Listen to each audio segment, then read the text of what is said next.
Agora a gente muda de assunto, gente, para outro também que é muito importante, caso que vem repercutindo demais em todo o país e não à toa, caso de extrema violência contra a mulher. Se entregou agora há pouco para a polícia o terceiro foragido envolvido naquele estupro coletivo em Copacabana, no Rio de Janeiro. É o Vitor Hugo Simonin, de 18 anos, que chegou à delegacia acompanhado de seu advogado. Ele é filho de José Carlos Costa Simonin, ex-subsecretário estadual de Governança, Compliance e Gestão Administrativa, que foi exonerado do cargo na última sexta-feira. 4 jovens viraram réus pelo crime, com o agravante de a vítima ser menor de idade, tem apenas 17 anos, e também por cárcere privado. Um outro envolvido continua foragido. E a Polícia Civil está investigando novas denúncias contra pelo menos 3 suspeitos, os mesmos, de cometer estupro coletivo. Pelo menos 2 vítimas, depois desse outro caso, relataram uma dinâmica semelhante na abordagem dos investigados, evidenciando, de acordo com a polícia, o que seria o modus operandi desse grupo. Sobre esse caso, nós conversamos ao vivo aqui no Radar com o delegado Ângelo Lages, que é delegado titular da 12ª Delegacia de Copacabana, que investiga o caso, e convidamos também o nosso comentarista no Rio de Janeiro, Sidney Rezende, que acompanha de perto as investigações, para participar dessa entrevista. Delegado, bom dia, obrigado por estar com a gente, devido à importância desse caso e da resposta que a sociedade, principalmente essa vítima, precisa ter. Você tem agora mais um dos envolvidos que se entregou, já era esperado isso para hoje. Falta um desses homens se entregarem à polícia. Qual que é a expectativa, hein, delegado, em relação a esse último que ainda falta? Bom dia, Roberta. Bom dia, Sidney. Bom dia a toda a audiência do SBT. A gente, de fato, tinha expectativa de que o Vitor Hugo se entregasse hoje, como aconteceu. Ele se apresentou ainda há pouco na sede da 12ª DP, acompanhado do seu advogado. Agora, o único que ainda permanece foragido é o Bruno. Ontem, o advogado dele fez contato com a gente e tratou que ele também iria se entregar hoje. A gente está com essa expectativa, mas, apesar disso, a gente tem feito diligências pontuais no sentido de efetuar a prisão dele, uma vez que ele ainda está foragido, né?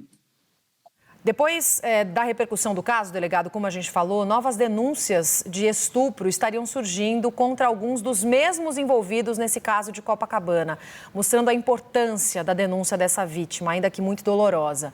O senhor chegou a afirmar que a polícia teria identificado, então, o modus operandi. Como que seria, delegado? O que já se sabe sobre esses outros casos também? Essa segunda vítima que procurou a gente na segunda-feira, ela relatou exatamente o mesmo modus operandi que eles utilizaram com a primeira vítima. Ou seja, a menina, uma adolescente de apenas 14 anos de idade, já teve um relacionamento anterior com esse adolescente, e a partir dessa confiança que elas tinham no adolescente, ele convidava essas meninas para irem até um apartamento e, chegando lá, ela se deparava com essa cena, a presença de outras pessoas, onde elas eram forçadas a praticar sexo. Mas não só isso, elas não sofreram apenas violência sexual, elas também sofriam violências psicológicas e também agressões físicas, o que chamou bastante a atenção da gente. Tanto que, quando o fato aconteceu, dia 31 de janeiro, essa vítima que startou isso tudo, ela chegou na delegacia muito abalada e com lesões visíveis. Inclusive, ela estava sangrando devido às agressões físicas. Tanto que a gente tentou até efetuar a prisão em flagrante desses criminosos, a gente não conseguiu na ocasião. A gente, em menos de uma semana, a gente conseguiu concluir a investigação, juntamos diversos elementos de prova e representamos pela prisão e pela busca e apreensão. Sidney Rezende chega na conversa também. Sidney. Delegado, ontem eu tive o cuidado de conversar com o advogado da vítima, que argumentou que até sexta-feira passada, o menor de idade, que não foi apreendido ainda, depende evidentemente de uma decisão da infância e da juventude, da promotoria, que até agora não se fez o pedido, até gostaria de saber do senhor se já foi feito esse pedido de apreensão. Ele usava-se, segundo o advogado, um método intimidatório com relação à irmã menor da vítima, que continuou indo indo à escola, porque o caso não havia ainda sido divulgado, como hoje é amplamente quadro de uma indignação. Eu queria saber do senhor sobre isso. Quer dizer, o menor vai ser ou não vai ser apreendido? E mais, por que eles não foram presos e eles precisam se entregar? Por que a polícia não fez esse serviço antecipatório? E, finalmente, se realmente o senhor tem conhecimento sobre isso, que havia essa intimidação, essa maneira hostil do menor de idade com relação à irmã menor que está muito apavorada. Bom dia, Sidney. A gente realmente ouviu falar dessa situação dessa menor. Parece que ela tem 12 anos de idade e ela estaria sendo intimidada por esse adolescente. Isso ainda não foi comunicado na delegacia. Então, a gente tem alguns relatos que a gente ouviu, mas a gente ainda não tem um registro de ocorrência. Então, a gente até vai fazer um contato com a mãe dela para ver se isso aconteceu. Caso tenha acontecido, a gente vai tomar as devidas providências para apurar essa conduta específica. E em relação à prisão dele, Sidney, assim que a Justiça decretou a prisão, que foi na última sexta-feira passada agora, o mandado saiu por volta de 5 horas da tarde. A gente imediatamente preparou uma operação, o nome da operação era até Não é Não, e no sábado, logo 6 horas da manhã, nós batemos em todos os endereços que a gente tinha deles. Infelizmente, nessa ocasião, a gente não localizou ninguém, e te digo por quê. Eles já possuíam advogados, eles tomaram ciência da decisão judicial. Inclusive, eu fiz a operação no sábado para tentar antecipar, porque naturalmente se esperaria que essa operação fosse feita na segunda pela manhã. Eu fiz no sábado, mas mesmo assim eles já estavam cientes e optaram por ficar foragidos da justiça. Na segunda e na terça-feira, a gente também fez diligências, fomos a vários endereços.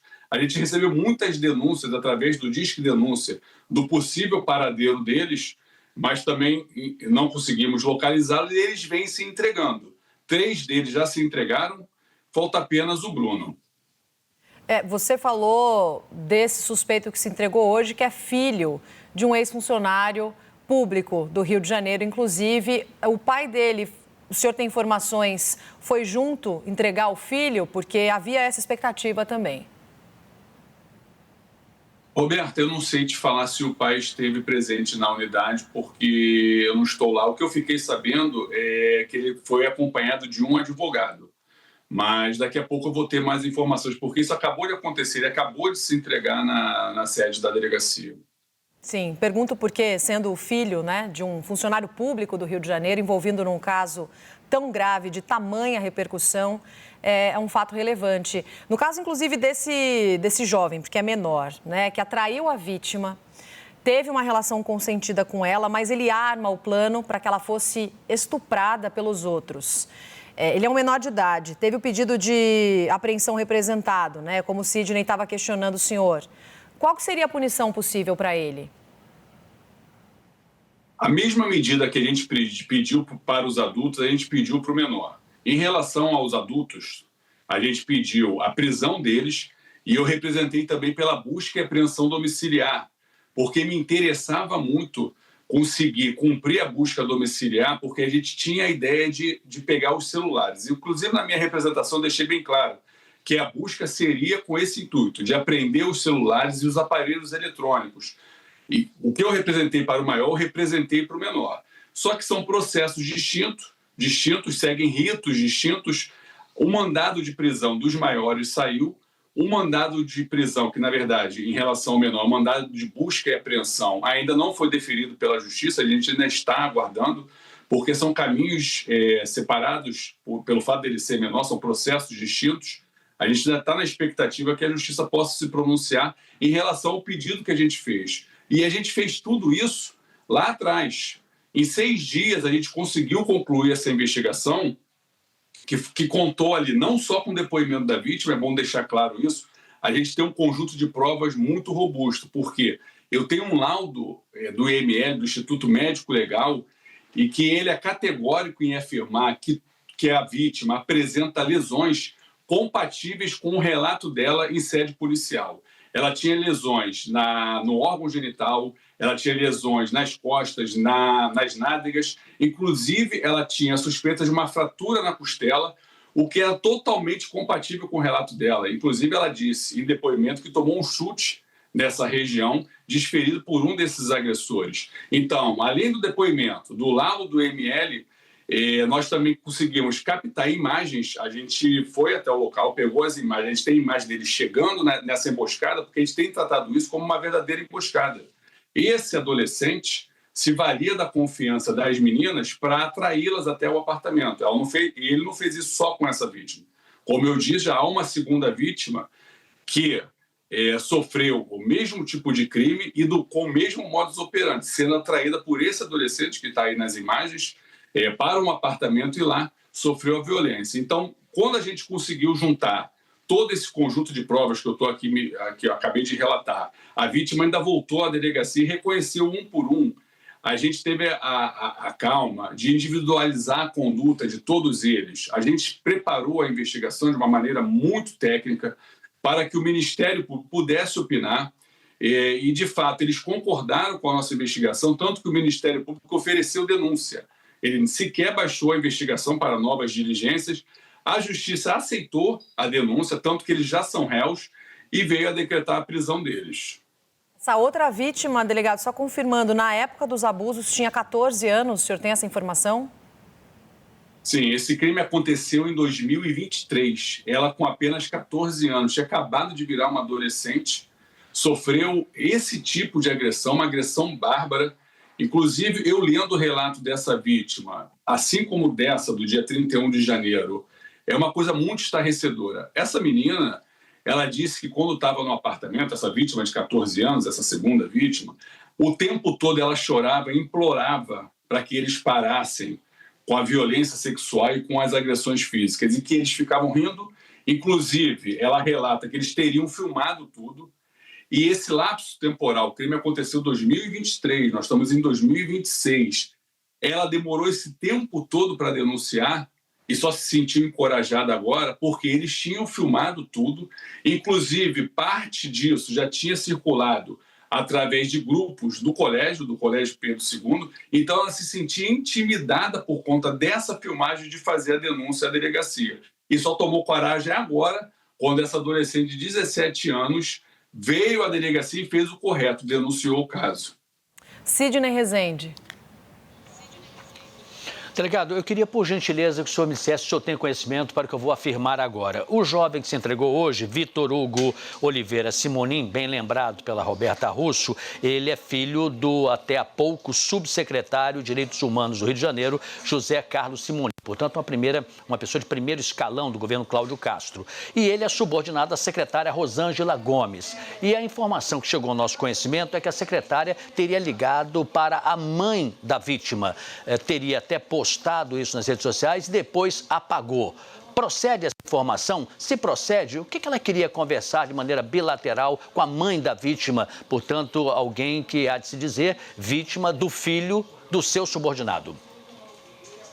Sidney, a gente sabe que esse caso ganhou uma proporção nacional, então muita coisa tem acontecido e evidentemente que a gente não dá conta de acompanhar tudo, mas o trabalho da Polícia Civil é se ater à investigação. Em relação ao que você está me perguntando, eu não tenho conhecimento, porque a gente tem conduzido o trabalho de forma técnica no sentido de apurar o crime de estupro.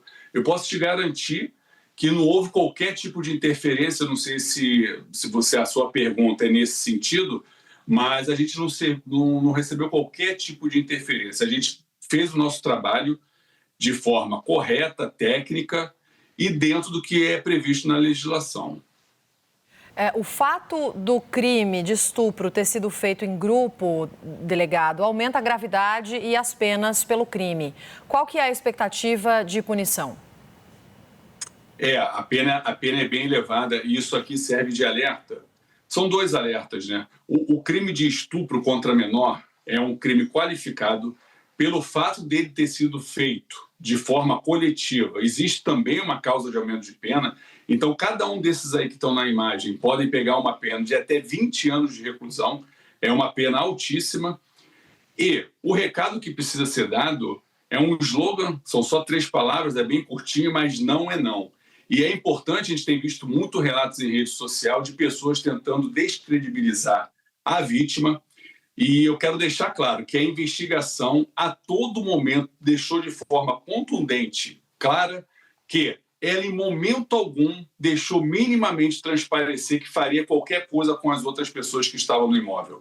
Quando ela foi lá, ela foi avisada, através de conversas de aplicativo de mensagem, que haveriam 2 outras pessoas no imóvel.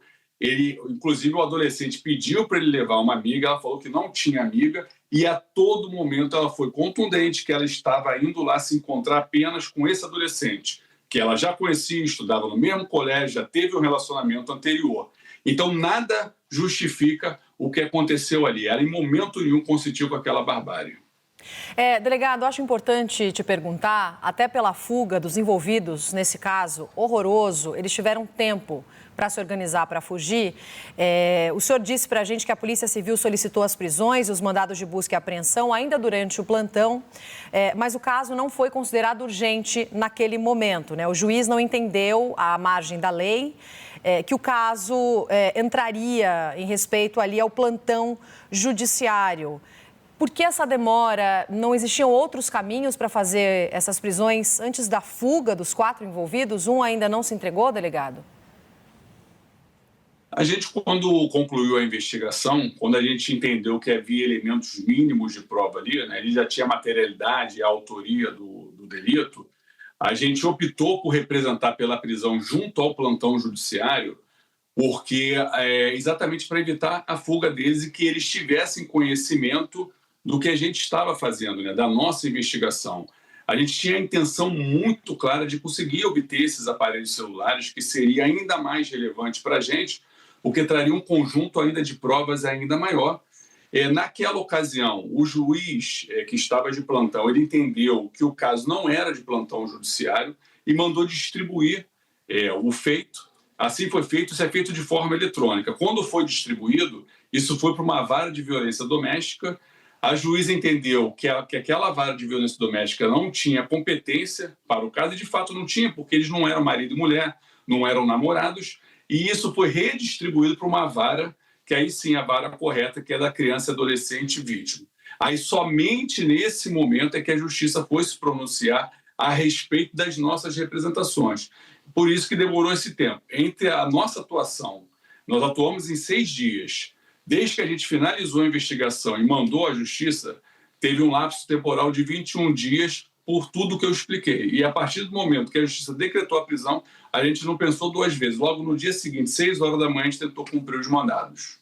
Lembra que esse abuso coletivo aconteceu em 31 de janeiro, um sábado, dentro do apartamento em Copacabana. No mesmo dia, a vítima compareceu à delegacia, claro, muito abalada, e prestou depoimento junto com a mãe. Delegado, só para encerrar, a vítima teve a coragem de contar para a mãe o que aconteceu, mostrar os ferimentos. A gente sabe, a gente tem algumas informações sobre o estado psicológico dessa vítima. Nosso Sidney Rezende conversou com a defesa. Ela teria, inclusive, teria tentado tirar a vida. Mas dessa forma ela está fazendo também outras meninas conseguirem quebrar o silêncio, como a gente vê no caso de uma vítima que aconteceu há 3 anos, de crimes envolvidos pelas mesmas pessoas. Como o senhor vê a importância desse ato da vítima, ainda que tenha um alto custo emocional, devido à repercussão do caso, até pelo machismo estrutural que a gente vive, da dificuldade das pessoas de entender conceitos de consentimento sexual, e com a gravidade do que aconteceu com essa vítima num bairro nobre do Rio de Janeiro? Ela agiu de forma correta, né? Eu sei que é difícil, mas é importante que a pessoa quebre essa espiral de silêncio. Como você disse, a pessoa foi submetida a uma barbárie dessa, mas ela foi muito corajosa, porque ela, ao sair dali, ela ligou para o irmão, ela chegou em casa, contou para a mãe e serviu para que outras pessoas se inspirassem, né? Outras vítimas, como você disse. Uma vítima de 3 anos atrás, você imagina a dor que ela vem carregando durante todo esse tempo, sem contar nada para ninguém, e agora ela foi encorajada pela atitude dessa adolescente. Vendo a reportagem, ela teve coragem de contar para a mãe, então a gente já tem mais uma vítima, já apareceu uma 3ª vítima, e isso é importantíssimo, porque no final, em caso de condenação, essas penas vão ser somadas. Então isso vai garantir que eles sejam responsabilizados por cada ato que eles praticaram. Delegado, muito obrigada pela entrevista, por essa conversa importante com a gente aqui no Radar. A gente segue, claro, acompanhando o caso, desejando punição e justiça aos responsáveis. Muito obrigada e um bom trabalho para vocês. Muito obrigado, eu que agradeço.